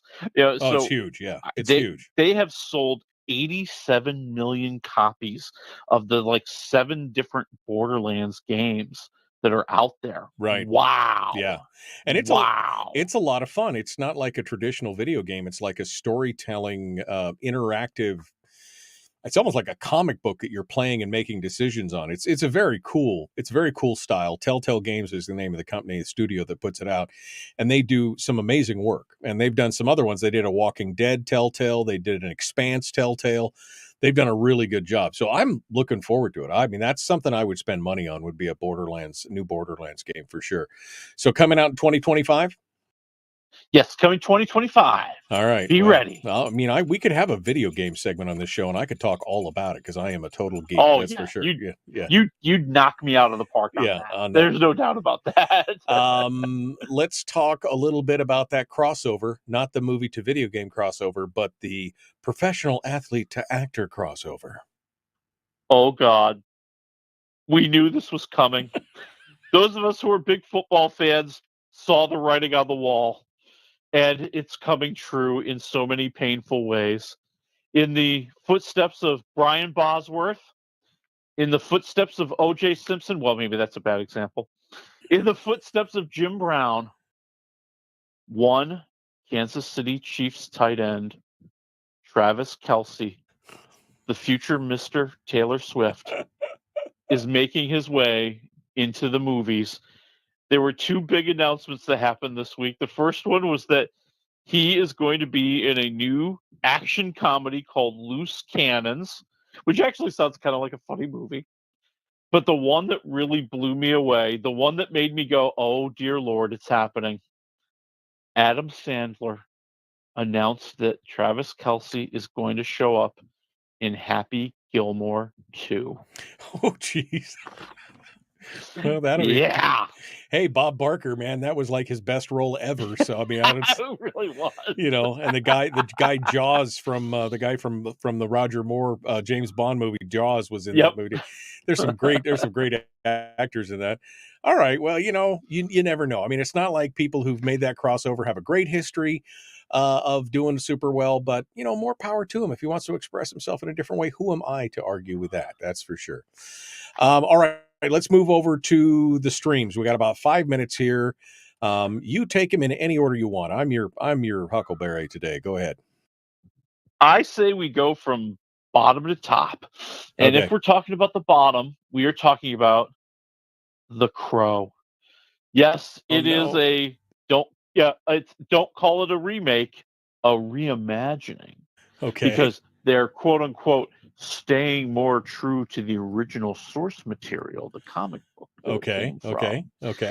And and they have delivered a big old honking mess right here at the end of summer. Because at the end of summer, where we're celebrating sunshine and happiness and fun, we're gonna bring out the darkest, nastiest gothic movie you can think of, and it's got Bill Skarsgård, as one of the stars, and FKA Twigs. Is she a singer? She's a rapper. She does all sorts of stuff, and they play these lovers who are tragically murdered. Oh. However, Bill Skarsgård is given the power to come back, and he will be led by a mysterious crow that will lead him to get revenge on all the people that destroyed his true love.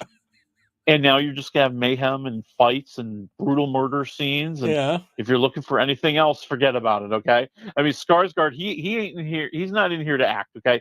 He's in here to show you that he worked out a lot and he got really ripped, and he can do this stuff. And FKA Twigs, I don't even know what she's doing. She's just kind of along for the ride.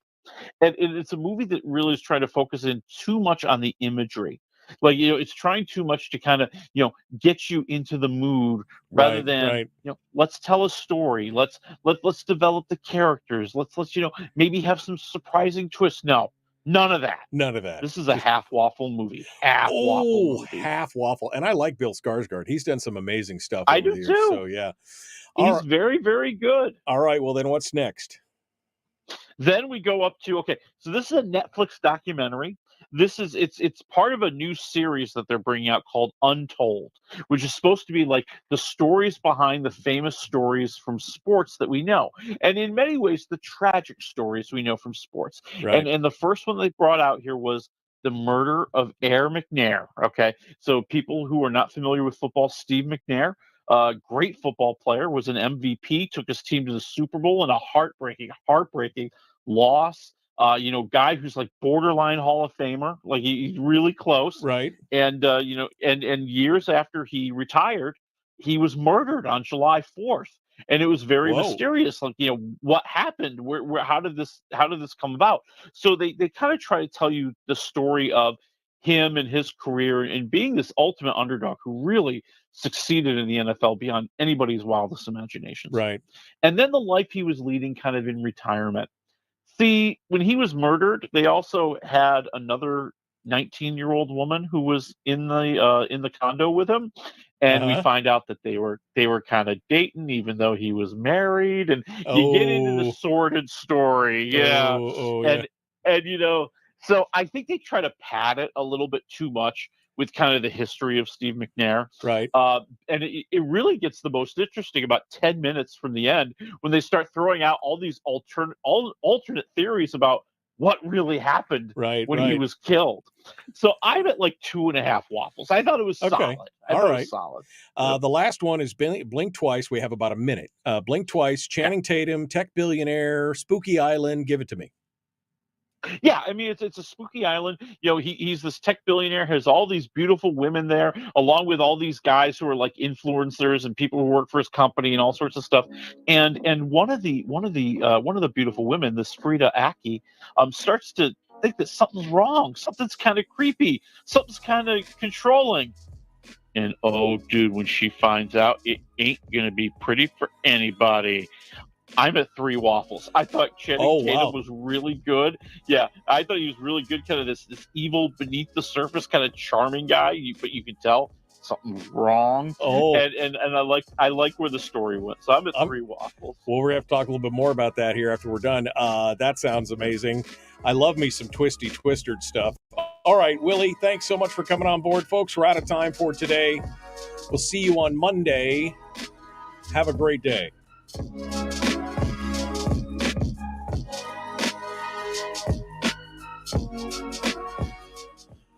So, because I didn't see the trailer for this, but I saw the synopsis and I'm like, well, this sounds like one of those kind of twisted, suspenseful thrillers. Does it take like a Glass Onion kind of thing, or is it got comedy, or is it just like straight on twisting? No, it's straight up twisted evil. Okay. Like it really is, in a sense of thriller, in a sense of mystery,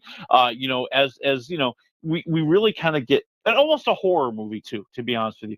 As we get deeper and deeper in, and we start to realize that what's supposed to be this grand island paradise. I mean, you're on the beach, you're partying all night, you're having fun all day, you're getting all the food you ever wanted. Why, this is the party you never want to end until you start realizing something ain't right. Sounds like the fire Something's festival. going on.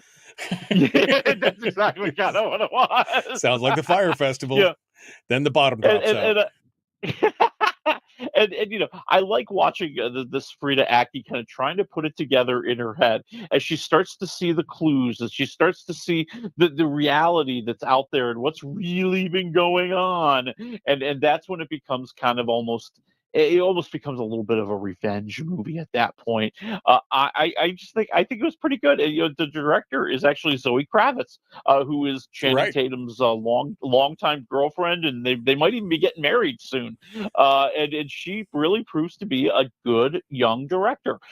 She's a little bit obsessed with kind of the imagery. I think could have got a little bit more into the storytelling. I think it lingers a little bit too long on the really cool shot that we get it. We don't need to stay there for that many beats.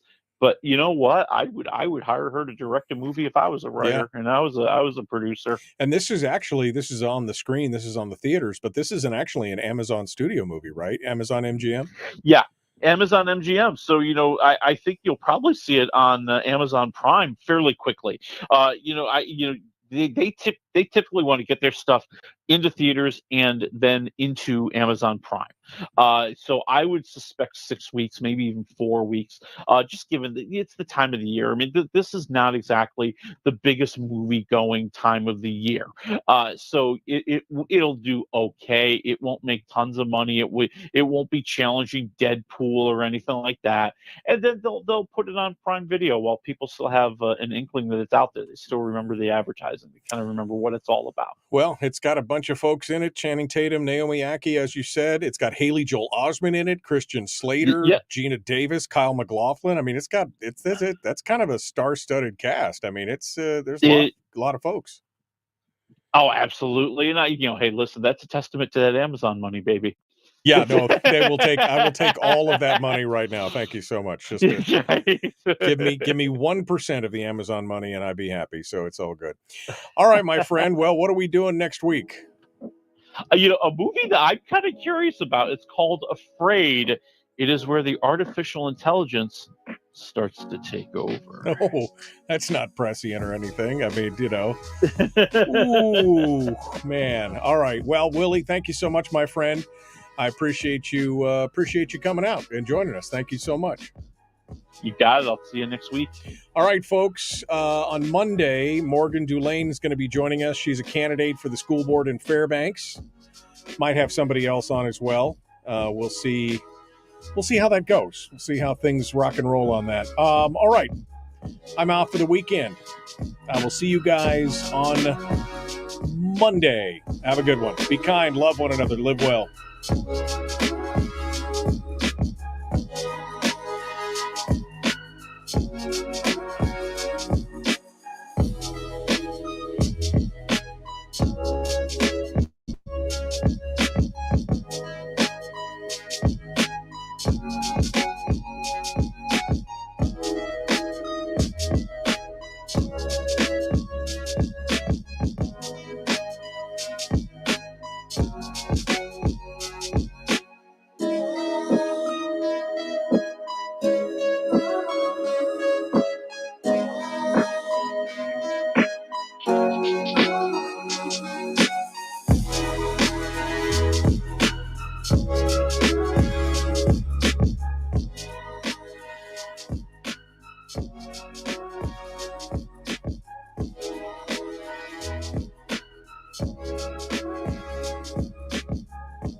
We've shed our terrestrial radio skin, and now we are slimy lizard internet people. It's the Michael Duke Show.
Welcome.